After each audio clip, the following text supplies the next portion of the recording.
there was an article that Dr. Alicia and I read today in Moguldom Media. And Moguldom, shout out to Moguldom. Jamarlin Martin was the founder of Moguldom, and he's a friend of mine, and I like the guy a lot.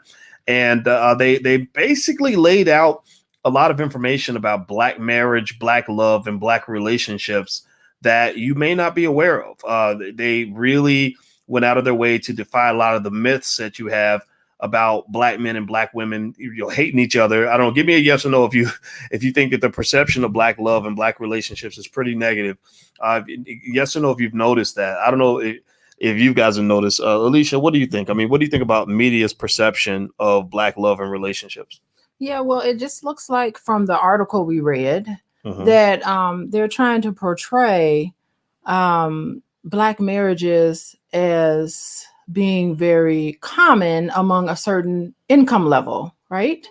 So wasn't it women who have a college degree and who make a certain amount of money are 70% more likely to be married? Oh, we'll get to the stats in a second. We'll get to the stats. But I want to talk about the perception, right? Okay. Like when I watch TV, give me a yes or no in the chat if you guys have noticed this.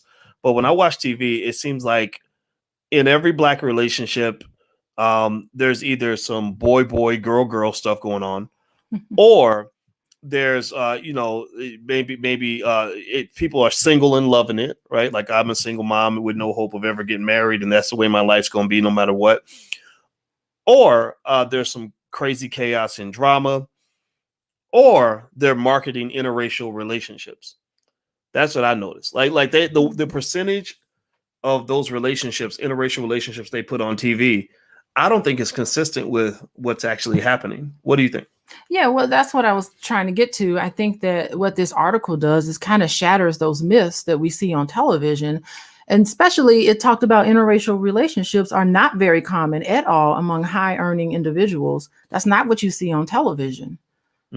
Yeah. Well, now I know you got me watching Star Trek because, you were showing me Captain Sisko and the fact that he had this romantic love for a Black woman. He had a great relationship with his son. And it wasn't until you showed me that I actually realized how rare it is to see that kind of thing. Yeah, you've never seen it before. You talk about Black fatherhood, you will find it in Star Trek Deep Space Nine.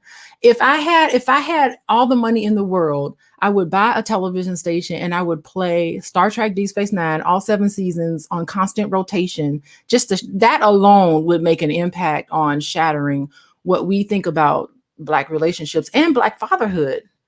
What a great father. Yeah. Well, I'll tell you what, we're going to read some of the data from this article. I think it's really worth taking a look at because you're really talking about, a lot of misinformation, a lot of myths about Black marriage and Black love that I think people should be aware of. So let's get it started, shall we? Okay. All right. So this article's in Moguldom, and the title of the article is Fact Check: 83% of Black men earning $100,000 annually marry Black women. And here's what it says. They said there are many myths about Black marriage. Some claim that Black men are married at higher numbers outside their race. Others claim that Black women just aren't getting married. Another myth claims that successful Black men aren't marrying Black women. For the latter, the opposite is true. Black men who earn $100,000 or more are marrying Black women, according to an analysis of the U.S. Census data and other figures. A Yale University study found that just 42% of Black women were married. Researchers Ivory Tolson, who's another friend of mine, and Bryant Marks of Morehouse College questioned the accuracy of that study. So what they did was they went back and according to Tolson, he said that 42% figure includes all Black women 18 and older. So he said that what you need to do is reduce the age range to ages where you expect women to be married. That makes logical sense. Who's right? marrying at 18? Right. Ain't nobody getting married at 18 like that. I mean, a few people, but it's not that. It's not smart. And it's not very common. People are married that age. Exactly. So it said after an analysis of data from 2005 to 2009, Tolson and Marks found that 75% of Black women marry before they turn 35. So let's start there. 75% of Black women marry before age 35. Give me a yes or no. How many of you are surprised by that statistic? If you're surprised, type yes in the chat. If you're not surprised, type no in the chat. I'd be curious to know what your thoughts are on that. What do you think? Were you surprised, Dr. Alicia? I'm not surprised at all. It makes sense. I mean, all of my friends and the people that I know, we sit around and we talk about, good grief, how come we don't see ourselves on television? And I usually say there's tens or hundreds of thousands of us all over this country. You know, there's plenty of us. We have no way of connecting with each other. And I will say that where television gets it wrong, I think like social media and a whole lot of social media sites that I've been exposed to, they really show like Black relationships doing well. Like I see a lot of positivity in social media, if you can believe that, boys.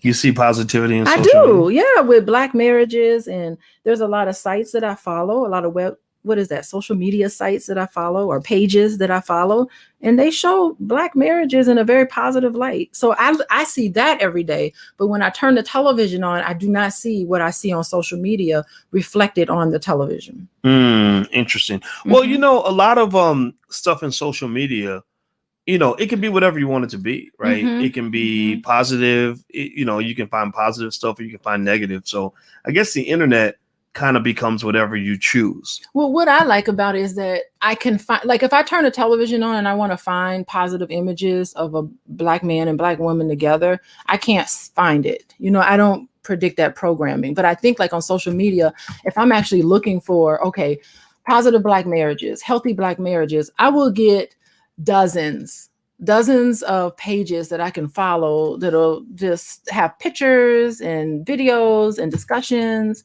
relevant to me in my day-to-day life. You know, I can relate to that much better. Interesting. Okay. So that 75% number doesn't surprise you. It doesn't surprise me based on where I am and the people I'm around. It doesn't surprise me. And I think that like there's been like some false discussions or some, I would say, some stereotypes about Black women that I've heard that I don't think is all that accurate. And I think it's time for us to just start changing our mind about Black women. So you think Black women are perfect? Black women are marriageable. Yes, they are. That is true. That is true. Well, what about the fact, though, that 76% of all Black women grow up without a father? You don't think that plays any part in I think their relationships with men? I think those Black women are healing. And they're healing through their partner. You can't change your background. You can't change the fact that your father wasn't there for you. But I think that right now, in this day and age, you can definitely heal through your mate. Okay. Heal through your mate. Yes. All right. Let's give a shout out to Black women. Type hashtag Black women in the chat. Let's show our love for Black women. Put a hashtag Black women in the chat.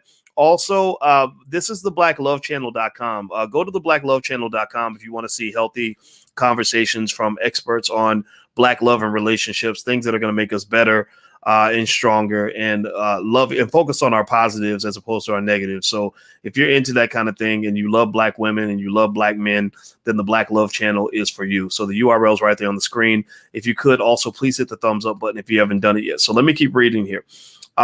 There has been a long belief, and stats seem to back it up, that Black women with higher education have a harder time getting married.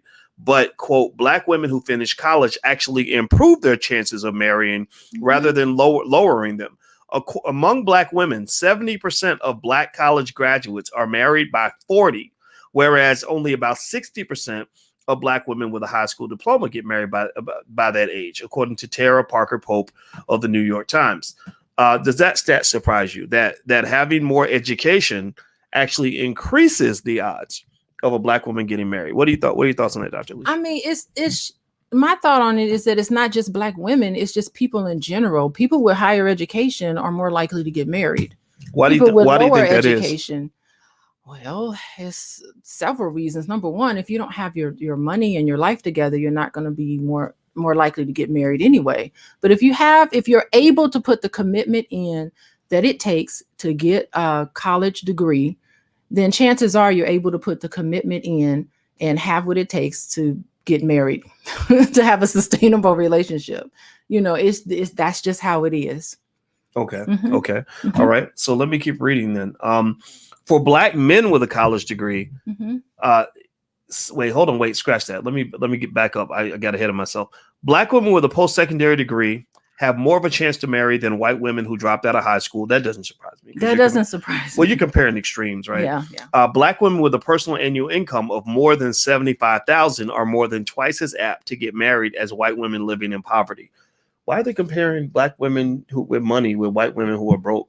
Seems like you would take the money out of the equation and make it just income neutral. It sounds like they're stretching a little bit on that part of the study. What do you think? Yeah, it's really interesting. I mean, like even like the type of issues that black marriages have. Okay, so in my private practice, I work with black couples, I work with white couples, I work with Hispanic couples.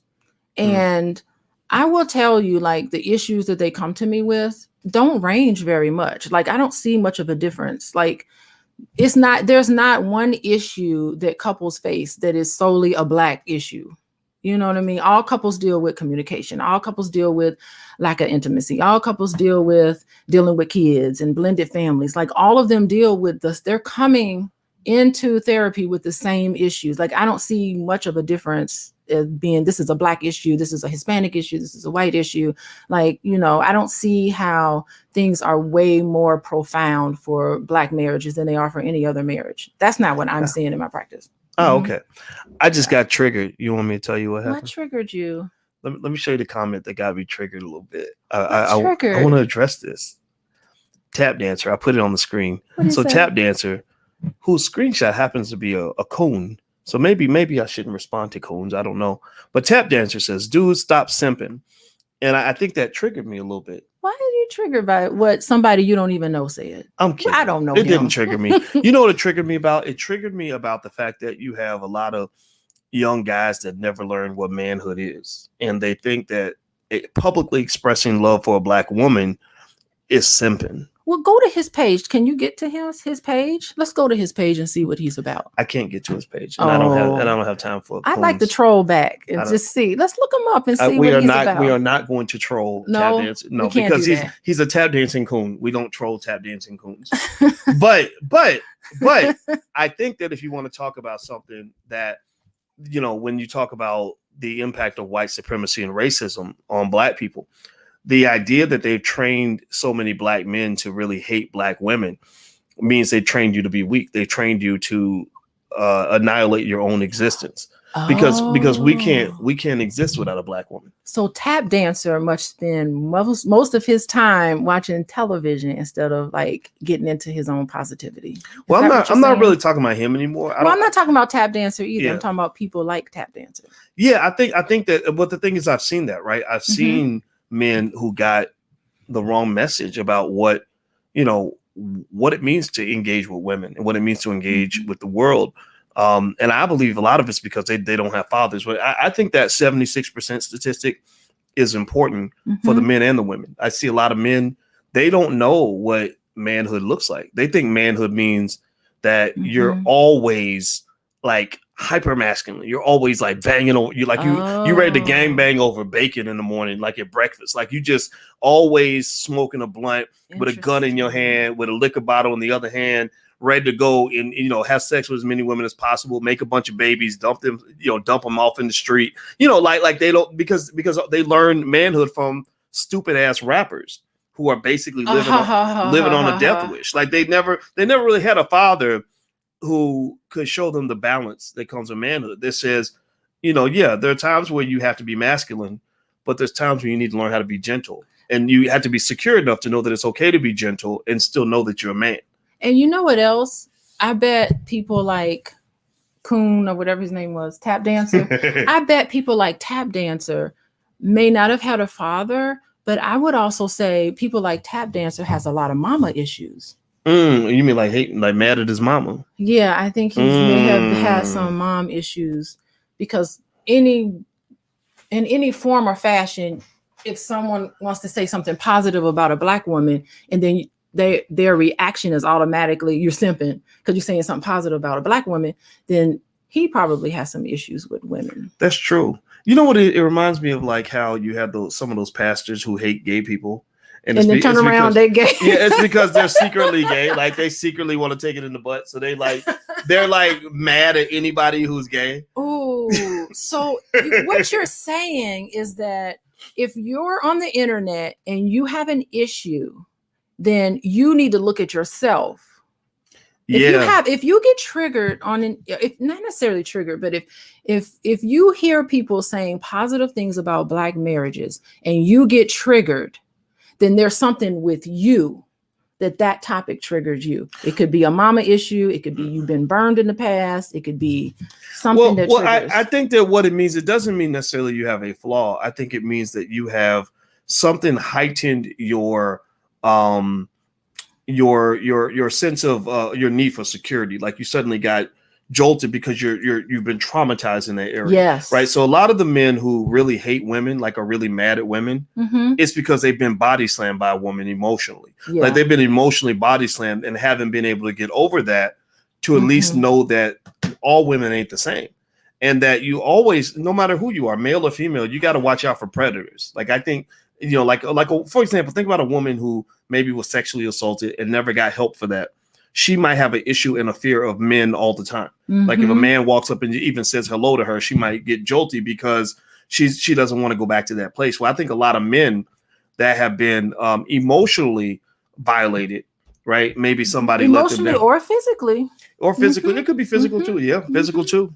Right. With I don't know. And you're the therapist. You have the license and all this stuff. But I'd be curious to know what you think about that theory that a man that a lot of the men who just seem to really have a major issue with Black women, they see them as the enemy because there's this unaddressed trauma that they've had in their life. Yeah. And so usually, like, now I did talk about the positives of social media, how if I'm looking for positive Black images, I can type it in the search and I can find it easily. But also if I was just looking at Black women are terrible, if I really wanted to look for it, I could put that in the search engine and find that. And so like when I see that sort of negativity, I look on it and I think that perhaps there's a sense of talking down about Black women. And in order for you to talk down to somebody means that you do have to think that you're better than that person. Okay. And underneath a lot of that is a trauma and a hurt child. Underneath a lot of that, it is a hurt child underneath that, because really, if you weren't traumatized by it, then you wouldn't have the need to have a one-up. Oh, I'm better than you. You would not have a need to have a one-up. You can be more loving and accepting. That's what I found. Well, I definitely know that loving anybody, or being open requires vulnerability. And a lot of people will put up walls because they don't want to be vulnerable because they've been traumatized, right? And they're scared, right? So I can see all of that, And so anyway, let me keep reading here. Do me a favor, hit the thumbs up button, hit the share button, hit the subscribe button. And also, by the way, there's a love and money curriculum at the Black Business School. If you are into that kind of thing, if you want to understand how love and money and relationships kind of mix. So feel free to go to the blackloveblueprint.com. We also have a film series with a bunch of relationship experts that kind of help us dissect the pending war between Black men and Black women, which really isn't a war, but there is a war in certain segments of our society. So we're here to end the war, though. I don't want to be a part of that. So I'm going to read more to you. They said, so this is from Moguldom. And Moguldom also says that for Black men with a college degree, 76% are married by the age of 40, according to 2008 data. Just 63% of Black men with a high school diploma get married. Does that surprise you? That doesn't surprise me at all, especially since Black men in particular will get married if they feel financially secure. They will look for somebody if they feel financially secure. They'll feel like, okay, now that I have a college degree and I'm established in my career, now I'm ready to settle down and have a family. Okay. For sure. Yeah, that makes perfect sense. Okay. Here's another great one. I think this will be fun. Okay, which one is Jojo this? Says Boyce Watkins. My name's spelled Boyce. Learn how to spell Jojo. He says, Boyce Watkins, he marrying a baby mama. So you're a baby mama, apparently, according to him. You the king of simping. Why you didn't marry her when you was 23 years old? You 50 years old now. You getting the leftovers. Okay. Yeah, why didn't you marry me when you were 23? What's going on? I don't know. Maybe it's because she had a husband. But I didn't have a husband at 23. You know what? When I met you at 23, you were the most beautiful woman that I'd ever seen in my life. And basically, I was her friend in college, and we were very good friends in college. And then we ended up being friends, and she got married. She married someone else and was married for a really long time. And we started dating about 4 years ago. So, and we were going to get married in 2020, and then COVID kind of pushed that back. And so one of the things that's interesting about JoJo's comment, because I want to make sure he's heard. I know he's trolling, but I think it's important to hear that, because I think these kinds of discussions can be had. That's okay. Is that, I really want to encourage guys, and I think people know this, but I want to kind of challenge that narrative that's out there, which I think is just not true, that being in a relationship with a woman with a child is somehow a bad thing, that somehow a woman with a child is less worthy than a woman that has no kids. And I think I take that a little bit personal, because my father married my mother, and he was a handsome man. There were lots of women out there, and he could have had a lot of fun, but he wanted to be my father. He met me and he fell in love with me, and he loved my mother very much. My mother was a looker. She was a very pretty lady, and we were a package. Like, we were together, and I didn't have a father really directly at that time. And at least I know he wasn't there when I was born.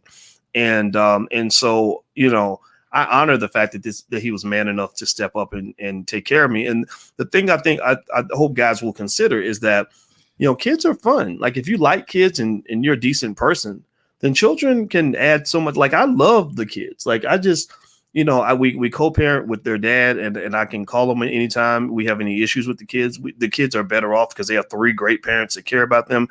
And I just, having the kids actually made it more appealing to me, because I like children. And maybe you don't want to necessarily start over and have a newborn baby. It's kind of nice when the kids, like, you're like, okay, we got 10 years and then they'll be out of the house. So I'd like to get your thoughts on some of that. That's my perception. So I would just say to guys that buy into this idea, and ladies too, that somehow because you have a child, you are a less viable option. I think that's a bunch of BS, because because there are some really crappy people that have no children, and there are some amazing women who happen to have a child, or men too, who have children, right? Who are good people. And children are not some sort of toxic asset. Like, they're not some sort of burden. Like, a good child, a well-behaved child is actually a blessing. I mean, what are your thoughts? I got a lot of thoughts on that. I mean, for me, I guess I can talk about me.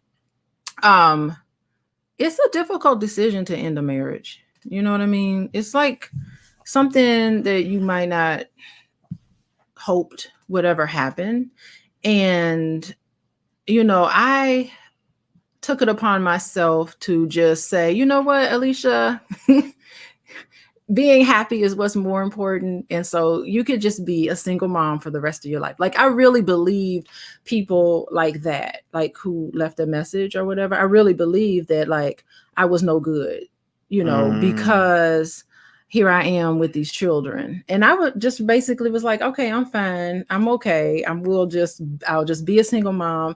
Financially, I was okay, so I didn't really need anybody to take care of me financially. I have my own career. I had my own thing going on. And so I really did. I have to be honest. I really used to believe that. Like, I used to, back in my 20s, I used to say, I ain't marrying nobody. I'm not dating anybody with no kids. How naive am I? I'm going to eliminate men just because he has a child. I'm not going to do that. Like, so I used to feel that way, but I'm much more mature now. And I know better. And I know, and I think, like, I believe the myth, the things that we're talking about in this article, they don't surprise me now, but back when I was brainwashed, it would have surprised me. Back when I was brainwashed, I would have said, oh, dating somebody with kids is terrible. Back when I was brainwashed, I wouldn't have realized that a blended family can be just as healthy and just as nurturing and just as successful as any other family. And I wouldn't have realized how common blended families are, by the way. I'm much more wiser. I'm much more mature. I'm definitely a better wife now, or will be now, than I ever would have been. I know who I am a little more.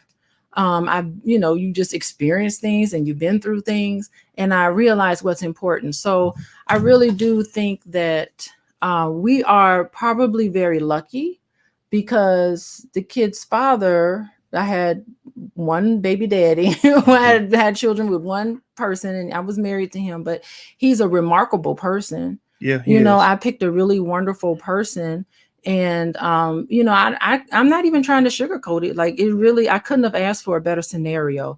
And I never would have known that you boys, my little friend, had this other side to him, this sweet little darling side to him that I didn't see before. Mm-hmm. And I swear to God, I never thought you were ever interested in me. Mm-hmm. Like, when we met, I remember when we met in that library and you called me on the phone and all you did was talk about your new girlfriend. Yeah, but that was really. So with that, I was like, he doesn't we'll me. talk about it. We'll talk about our relationship later. But that was just me. At that stage in my life, I didn't know really how to talk to girls and approach the girl I really wanted to date. I really liked you. I just didn't know what to say. I didn't know how to. I had nobody ever really taught me how to talk to women. I learned that literally when I was 30. That is so funny. I think what's like really interesting too is that like all my friends thought we were dating, mm-hmm. and they never, I didn't know that. Yeah, let's dating. Let's move on. Let's move on. Okay. Yeah, let's move on. But yeah, so I would say that I guess people can do what they want to do, but I wouldn't. I think that this idea that Black men are so immature that we only show up for the vagina. And we don't want any of the responsibility.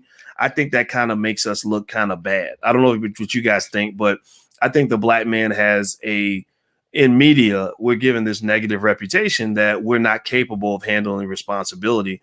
And I'm big into masculinity. And I think that masculinity means that, yeah, I got this. I'm going to have your back. Yeah, I'm going to be sturdy for the family. Yeah, I'm going to take care of the people around me. And I don't necessarily, I just, some of the stuff I just see from the behavior of Black men is really weird. Almost just kind of. Well, before you move on, I mean, one thing I want to say is that we were talking earlier about fear, how fear keeps you into situations that you shouldn't be in. Fear can stop you from wanting to move on when you need to move on. Because I talked about some relationships do have an expiration date, and fear keeps you in relationships that are past due for a long time past due because you're scared of being you're scared of being a statistic. You're scared of not finding anybody. You're scared of this, and you're afraid, and fear can keep you in situations that aren't good for you. And so I just wanted to say that you can actually find the love that you want, because I did. Yeah, well, and I think you can, but I also say, I think that's an area where our theories are not always, in complete sync. Because I'm a believer in commitment, and meaning that what does that mean? To me, it means that you work on your current relationship as opposed to trying to just start a new one. That if you like, if I can, I'm not saying that I have an issue with people who have, divorces and all that. I don't really care what people do with their lives, but it's kind of like, okay, what's the value of a lifetime commitment if it's not a lifetime commitment? If it's conditional, then okay, let's make it conditional. Let's change the vows. The vows say, not till death do us part. The vows say until unhappiness does us part. Yeah. Right? So that's an interesting definition of commitment. So, another definition of commitment is also doing what's best for the other person. Okay. So I feel that I got to the point where I started to learn myself in a way where I had to do what was best for the other person in the relationship. And that's what I did. That was my definition of commitment. Doing what's best for that particular person meant letting him go. Well, I'm not going to knock it. And that's commitment. I was that committed to it that I knew I needed to let it go. And so I just wanted to say that, like, if you're in a situation that is going to be very detrimental to you, sometimes your commitment to yourself and your commitment to doing what's best for the other person does not necessarily mean that you have to stay together. Okay. Well, for me, it's simpler. And aren't you happy? For me, it's simpler than that. If I make a vow before God that says I'm gonna be with this woman for the rest of my life, then I'm gonna literally do everything in my power to make that happen. And that's why I didn't get married, was because I saw commitment as a real commitment. Yeah. Meaning I have no choice. I cannot back up. I cannot walk out. Yeah. Right. And now maybe that's Now naive. that's a Well, good luxury. Okay, go on. well, yeah, I mean, but you can, ask me in 25 years, maybe my view will change. I don't know. But I really, like when I asked my father, how did you stay married for 46 years? My father's old school. He keeps it simple. He says, because I didn't get a divorce. That's it. Because I kept coming home every day. And I know some people say, well, no, but that's not good because then you got to be unhappy and you got to be miserable. Well, then, it's like when I decided to go get my PhD, I made a commitment to finishing that program. I was very unhappy. I was very stressed out. I was very much wanting to quit, but I didn't because I made a commitment. So that's kind of, so I think it's a personal choice. It's always a personal choice. I was just going to say the exact same thing. I think it really is a personal choice, the commitment level. I think that there are a lot of people in my PhD program who didn't finish, who went on and lived very full lives. Like they realized that getting a PhD was not something they wanted to do. Like once they got into the PhD program and they start realizing how centers of academia operate. Hold on a second. They start realizing how academia operates, they start realizing I don't want to be in academia anymore. And those people, hold on, and those are not my kind of people. Well, I just want to say that committing to something just for the sake of commitment may not be necessarily what's best for you. So for some, and I have reached out to some people who did not finish the PhD program, and they are living wonderful, full lives, and they are very happy that they left. You know what I mean? Because they realize, okay, excellent, this is not the right path for me. And because there was a guy who ended up working for the state as a policymaker. He said, I'm way more interested in practice and doing policy and working for the government. He is he's a brilliant man, would have made a wonderful. So he never should have made the commitment. He should have investigated himself. Right. But I'm not saying you're wrong. Okay. I'm not saying that you can't be happy. Like it's easy. Life is, let me just say this. Life is easier when you don't make commitments a lot of times, because then you got complete flexibility. You can do whatever you want. That's a mathematical concept. In mathematics, I can show you mathematically that a series of equations that minimize the number of constraints, meaning minimizing the number of commitments, it can optimize itself better than a series of equations that have constraints. Commitments are constraints, right? So I'm not saying that it's not more fulfilling and more fun to not have commitments. That was one of the reasons why I stayed very flexible in my life. I did not make commitments at all because I knew the weight of a commitment. Like it's like some people don't know the weight of a commitment. Some people get married because they met a big butt and a smile. They knew that person for a couple of weeks. They had some good sex, and they said, "Okay, I'm gonna make this big commitment for the rest of my life." I don't think that's how you should go about living your life. That's what I'm saying. I think that people they do it too fast and they don't think it through. Then next thing you know, they're like, oh, well, sometimes commitments change. Blah, blah, blah. Yeah. Because you wasn't really about that life from the jump. Okay. So in that following that train of thought, I would have to agree with you, because I think that I probably should not have made the commitment to marry the person that I married then. You know what I mean? Because maybe there was some blind spots that I did not see. Yeah. Perhaps that's what it is. You know what I mean? Perhaps I didn't think it through. Perhaps that showed upon, because I was in my 20s. And so perhaps that was a poor reflection on my decision making. So in that sense, you're right.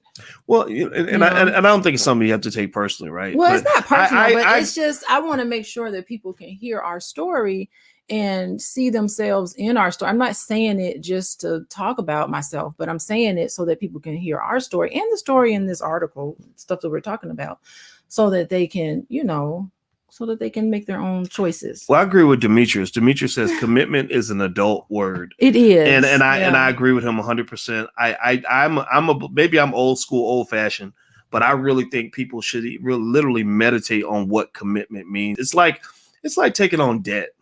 Like I got a cousin, he'll gladly sign any piece of paper to take on. If you offer to loan him $1 million, he'll be like, sure, I'll pay you $1 million.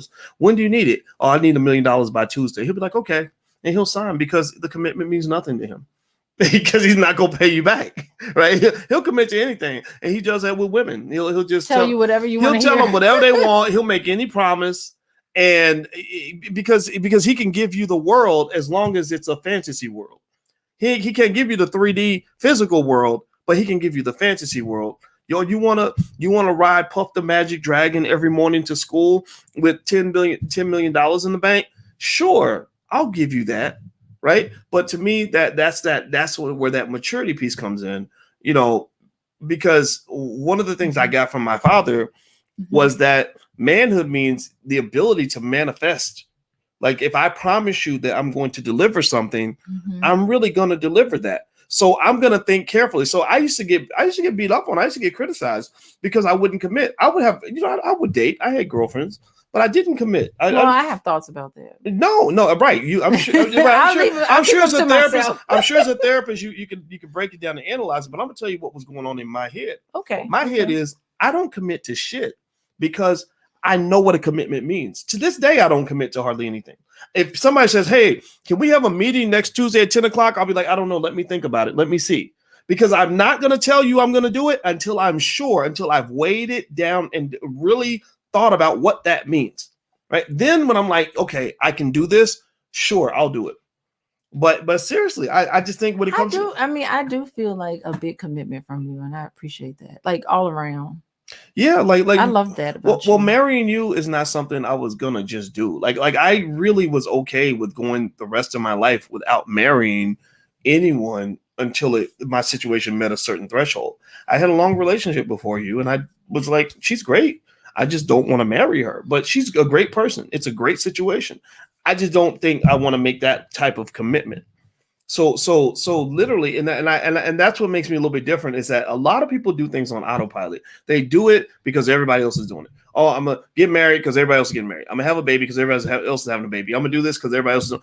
I don't do that. I've never done that in my life because I find that the greatest pathway to unhappiness is to let other people tell you how to live your life. Shall we continue with the article? What do you think? I have a lot of thoughts, but I'll let you continue with the article. You know, I have a lot of thoughts. I'll let you continue. She sat there and gave me a blank stare for about. I have a lot of thoughts. I really do have a lot of thoughts, but I'll let you continue. Yeah, well, there's a lot of thoughts. You know what? People have a lot of thoughts about me, and the thing is, what I've just concluded is that the thoughts that matter are what I think about myself. And I'll tell you what. I will tell you what. I have been a very happy adult. I have okay, never... continue on with the article. Okay. All right. A very happy so let's read article. More. Here's the point about income. It says when it comes to income, there's been a long belief that Black men marry outside their race when they become successful. But it seems that successful Black men marry Black women. After an analysis of census data, Tolson and Marks found that 83% of married Black men who earned at least $100,000 annually married Black women. The same is true for educated Black men of all incomes. 85% of Black male college graduates marry Black women. Generally, 88% of married Black men, no matter what their income or education background, have Black wives.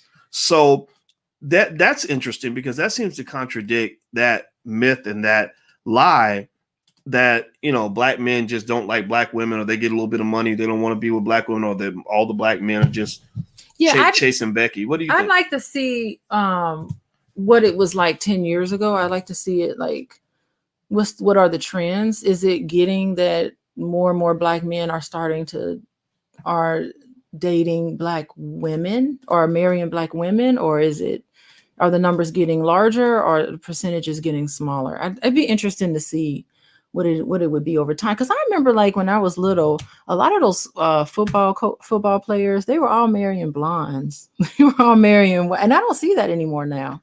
Yeah, that's a little weird. Yeah, don't you remember that? Like basketball players and football players. I know when I was in college, all those basketball players and football players were dating white women. But I don't know if they married them though. Maybe it was something that they did in college. But that was never, and that was never my problem. I never had an attraction to white women. It was always easy for me to be loyal to Black women because I always thought Black women, I just always thought they were superior. Like I just, like they got the curves a lot of, and stuff like I like curves, and stuff like that. And I just didn't see any other women that look like Black women. The only women that look like Black women were actually just the Black women who speak Spanish, Latin women. Yeah, some of the Latin women, could actually compete with Black women. But, as far as like white women and Asian, no. Let me show y'all a picture. I'm gonna show y'all a picture of this gonna make y'all laugh. Here is a picture. It's on my Twitter. You know what? This is an old picture of me and Alicia. I regret that I gave you that picture, boys. I love this picture. I think this is a great picture. Don't you remember that trip? Yeah, it was really fun. It was epic. Yeah, we went to. This is from 1999, and we went to New York together. And that was my first time in New York. Was it yours? Maybe you had been there. It wasn't my first time in New York. It was my second time, but I had just gone for the first time that same year. Or sorry, I think we went in 1999 together, and my first time was 1998. Look at that. That's right. Look at that. Yeah, that's crazy. Look at you with that hair. I know. I don't know what year the hair left. I don't. Because I went to visit you in Ohio State a year later, and you did not have hair. It didn't look like you did. Really? Yeah. We got video from that. We got. Yeah, we have to go through the video, boys. Yeah. Oh my gosh, what a trip! Mm-hmm. And then we slept in the same hotel. Yes, we did. Oh, the same room. Not in the same bed. Not in the same bed. Well, there's three of us. What would have happened if you would have been like, come on over? I wouldn't have done that because I had respect for the man you were dating at the time. I wouldn't have come over. Yeah. Well, you know, I didn't, you know, that was, I didn't want to be accused of toxic masculinity. You were a gentleman. Well, you know, you were a good friend. You were an excellent friend. You were my favorite friend, boys. Well, I've always had respect for you. You know, I think that's important. Okay, continue. So a study found in 2015 that 75% of recently married Black men were married to Black women. There is a lower marriage rate for Black women living in urban centers where lifestyle and cost of living appear less conducive to marriage and family. Mm-hmm, interesting. Mm-hmm. So women who live in cities have a harder time finding a husband. Well, you know what? I will say that, you know, like I lived in the city, and like most of the other Black women who live in the city, you get married and you have a child, you're moving out of the city. You know, it's just not very family friendly. Like I love living in Chicago because I did city stuff. You know, I go hang out at the bars, or I hang out at the clubs, or, you know, take advantage of the lakefront and all that great stuff. But like once you settle down, get married, and have kids, like you need like safety and parks and like your needs change. So you move to the suburbs. Yeah, nobody wants to, like, I mean, I don't know. I don't think I'd want to raise kids in like New York City or something. Yeah, it's just not very conducive to family. So that makes perfect sense. Yeah. Okay. So here's more. Now, this I'm sure you have something to say about this. They said dating for Black women in the U.S. can be difficult. Single Black women are faced with a parade of racist stereotypes that were angry, overbearing, lazy, prudish, hypersexual, and emasculating all at once, NPR reported. What do you think about those stereotypes? Yeah, I mean, I see a lot of that thrown at me, you know, and it's just like, it's bizarre, you know, because I'm not being angry. I'm just stating my point. You know, I'm not being, what are the words? Pull the article. Oh, the words? Yeah, the words are angry, overbearing, I'm not being overbearing, lazy, prudish, hypersexual, emasculating. Yeah, I mean, I don't think Black women are being that way at all. They love hard. All Black women I know love hard. Like you ain't never been loved till you've been loved by a Black woman, you know, because you're going to feel it. Well, shout out to Black women. I agree with that. Well, you know, the weird thing about a stereotype, though, is you can always find somebody that's going to feel the stereotype. Like if I believe all Asians are tall, I can find tall Asians and put them all on TV and make everybody think every Asian is 6'5" or taller. Right. And so I think that so obviously the stereotypes are dangerous because the stereotype infects the perception that people have of other members of the group who don't fit the stereotype.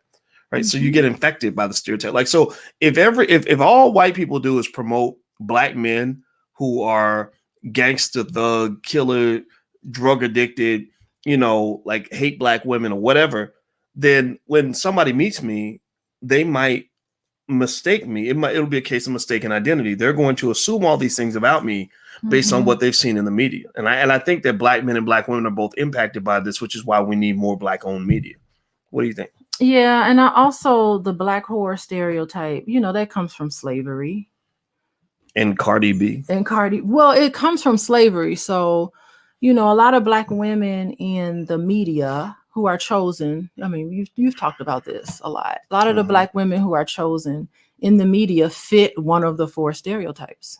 The four. What are The four? four. Well, you just named him. It's the The angry, it's the angry black emasculating, woman stereotype, hypersexual. hypersexual stereotype, the welfare queen stereotype, the gold digger stereotype, and what's the other one? The mammy. You know, the mammy stereotype. So those are the stereotypes that, you know, turn the TV on and every black woman you find will fit into one of those four stereotypes. Well, you know, the worst things about stereotypes too is that there are a lot of our people who don't know who they are, right? So they get who they figure out what it means to be black or what they think it means to be black by watching TV, which is filled with stereotypes. So then it becomes a self-fulfilling prophecy.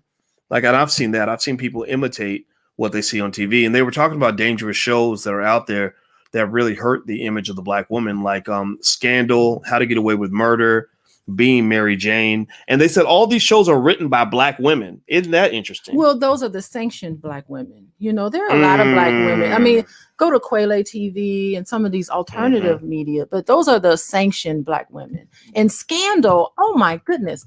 A lot of my friends were watching it. And I could not get through the second episode. I got through a little bit of the first one. And by the second episode, when she cussed out that black man, what was her name? Olivia Pope. Is that her name?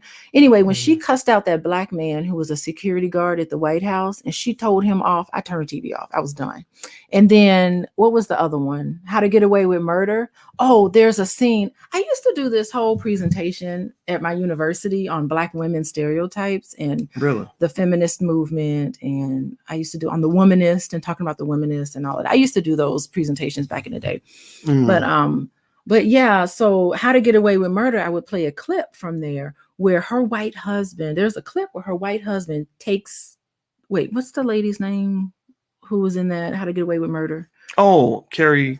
No, it's not Carrie Wash. She's on Scandal. It's the other one. Octavia. No, not that one. The other one. She's the help. Viola Davis. He takes her and he shoves her up against the wall and he calls her a whore and he said, "You amount to nothing." And he just yelled at her. And I play that clip when I start talking about the black man did that to her. The white husband did that to her. Oh, okay. I mean, just talked all of the stereotypes about black women. He went down the line, and I have that clip. I should send it to you. Anyway, so I used to show that how the stereotype. I did a whole module thing on that, but anyway, and like that, and I was just done with it. Like, I'm done with television. I turn that thing off. I don't want to see myself like that because it has an impact on my subconscious mind. Interesting. Yeah. So, well, you know what? Anyway. Well, give me a yes or no. How many of you watched that show, How to Get Away with Murder? Give me a yes or no. And by the way, while you answer that question, I want to let you know I put the URL for or the information for Quayle TV. We mentioned Quayle TV.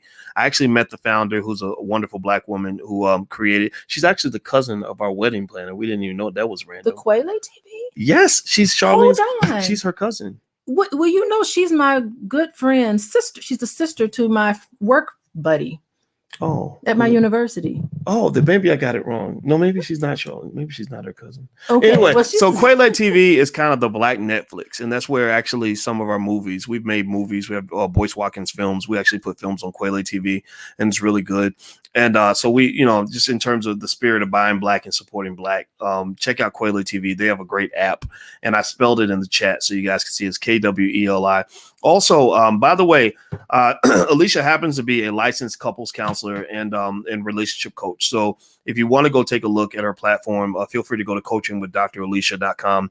The URL is right there on the screen. So if you are in a relationship or, want to just sort of understand that process better and want to get some one-on-one help, you can go to coachingwithdralicia.com. That's the URL on the screen. All right. So, so I guess that's everything. So I want to ask you. Also, let me see. I'm looking here to see who watches How to Get Away with Murder. Or no, sorry, Scandal. Scandal. Yeah. I know Roland Martin watches Scandal. He loves it. Okay, Cass says he stopped watching TV years ago. I love farm life, but don't. Okay, mind living off the grid. Okay. Let me see here. See, we got some good people on here. Yeah, these are the good black people. I love it. Yeah, these are the anti-slayers. They got fed up like I did. Well, they I love talking to black people who taking the shackles off. Yeah. Like the stereotyping and brainwashing is so ugly and it's just kind of ridiculous. So anyway, So we're gonna head on out. And someone asked me, last question someone asked in the chat is, what do you think? What's your view on interracial relationships? Some people keep saying that you're biracial. I'm not biracial. Both my parents are black. She's got two black parents. I don't know. I don't know how black she got to be, but yeah, Alicia's a black woman. So like, anyway, but it's so weird that that's just how I just came out kind of lighter.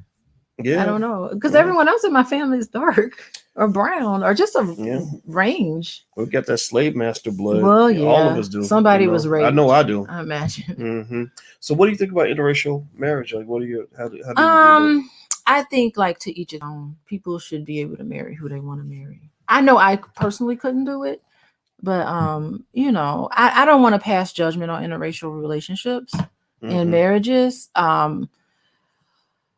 That's what I'll say.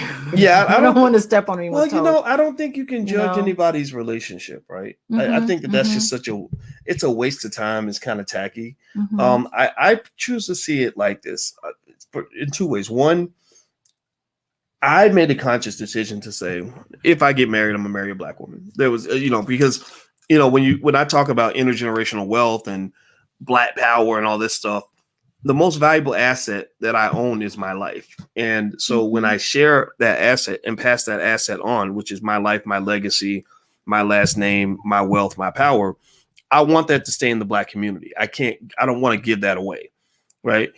So I made that decision to say, no, people say, well, you can't choose who you fall in love with. Yes, you can. I believe you can be very thoughtful and say, I will fall in love with this. I'm opening myself to fall in love with that person, but I'm not open to fall in love with that person. Because I mean, seriously, because if you can control who you fall in love with, you can fall in love with your cousin, but you ain't gonna do that because it's your cousin. That's nasty, right? Or your best friend. You might have a best friend that you don't want to have a relationship with, and you just say, you know what, you're attractive, but I'm not interested. Well, right? See, I'm not attracted to white men. Like, black men have a certain swag. Y'all got a certain swag, man. That it is duplicated by none.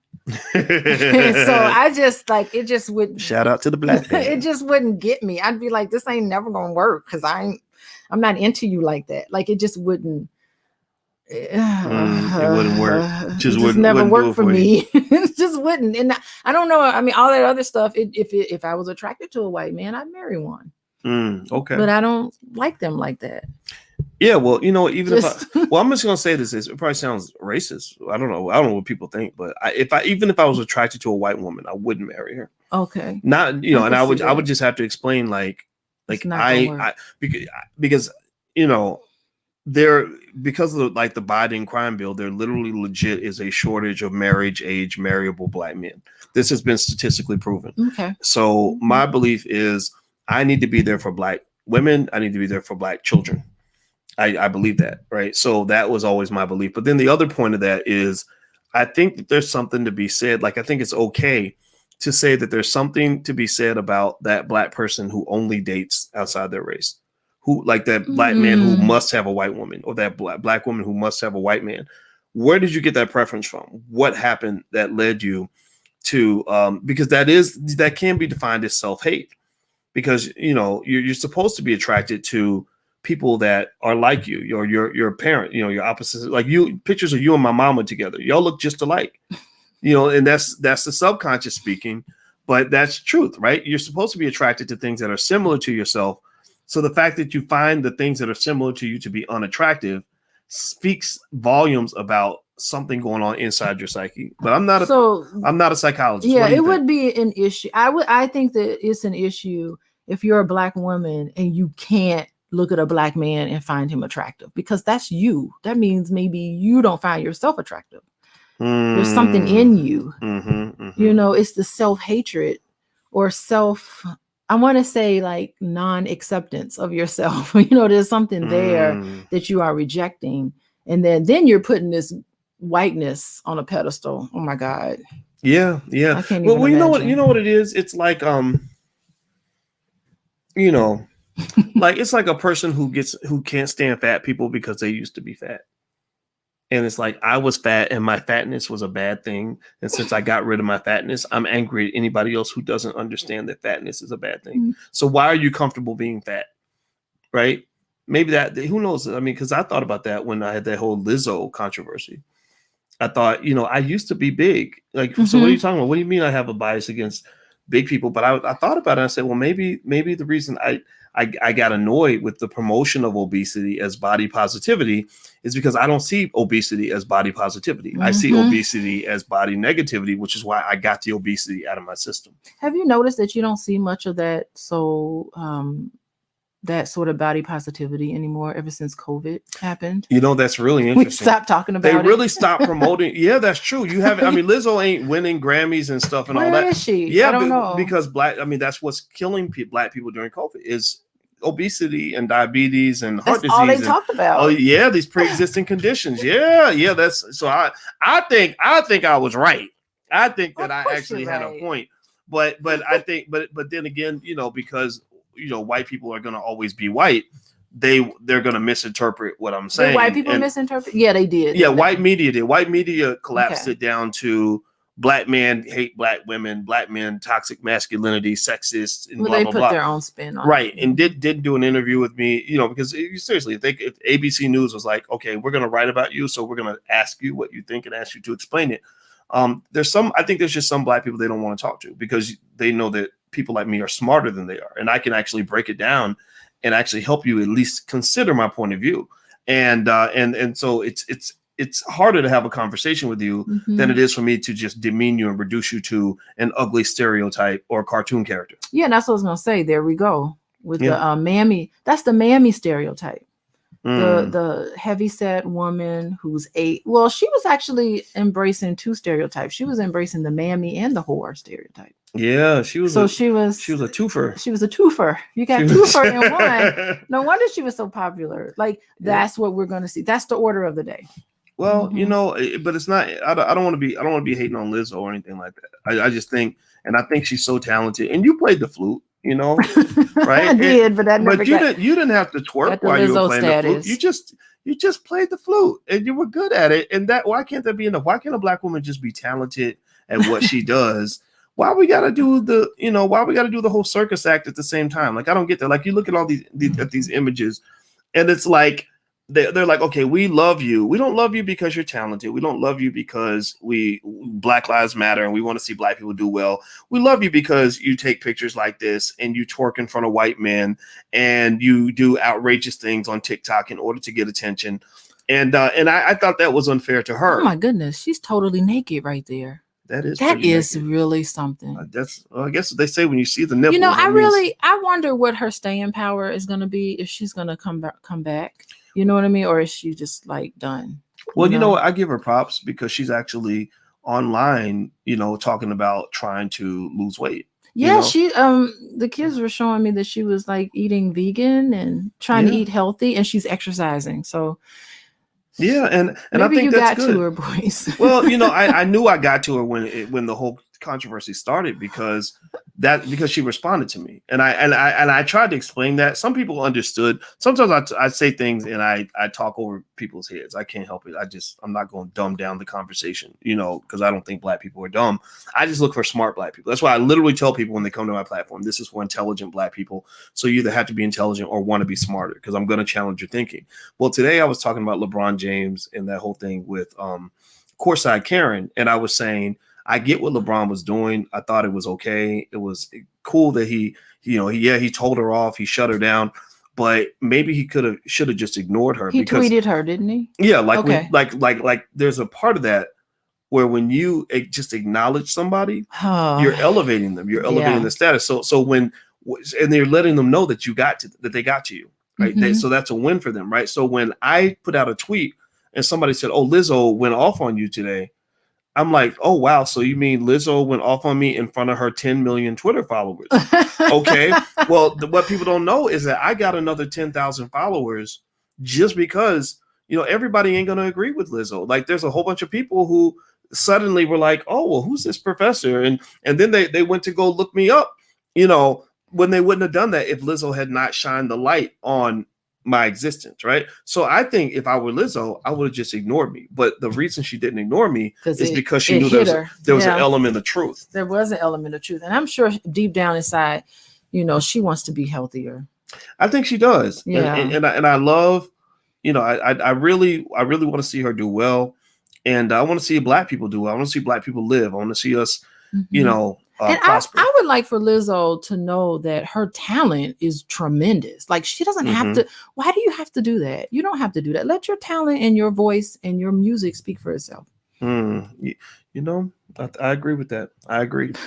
Okay, so anyway, so we're just talking about a little bit of everything. Rambling on? Is that what it is? Well, we are, but you know, I think I learned a lot from you, so I enjoy talking to you. You know, you got heated there with that whole commitment thing. Well, that really got you. Well, certain things, you know, I'm a principled man. There's certain things that I just, you know, you're not gonna knock me off that perch. Period. Oh, look at you. Okay. Nope. Can't nobody knock me off certain perches. Right. That was kind of sexy, I gotta tell you. Oh, you thought that was sexy? Yeah. Oh, thank you very much. I love that. Oh, wait, is that too much? Yeah, that's okay. I think they know you like me. I do like. Well, one of the internet conspiracies was that you really didn't like me. You were just pretending. Unbelievable. Yeah, that was one of the conspiracy was. Oh, I didn't even know that you on that engagement video when we got engaged that you were deliberately standing away from me and pretending to like me. You know, boys, I was so floored. Like, I knew, like, I kind of knew, but that was just like, no way. Oh my gosh, what a day. Well, you know, we got to take our pilgrimage again. I want to go back. Yeah, we got to that library. Yeah, the library where we met. That's where I proposed to you, in the same place I met you a long time ago. You are so romantic. Well, it was important. It was I had to go full circle, you know. Yeah. And that was and you did great. I appreciate that. Thanks for saying yes. Oh, of course. I kind of knew you would say yes. Yeah, of course you knew. I wasn't gonna jump out there without you. I feel privileged because you have been single for so long that there was something in me that made you want to make that commitment to me. And that, like, every day I think about that. Well, not every day a man gets to marry the woman of his dreams, you know. Aww. So yeah, I'm blessed, and I don't waste my blessings, so I don't take them for granted. Oh, you're so sweet. Well, let's end this podcast. Let's go to bed.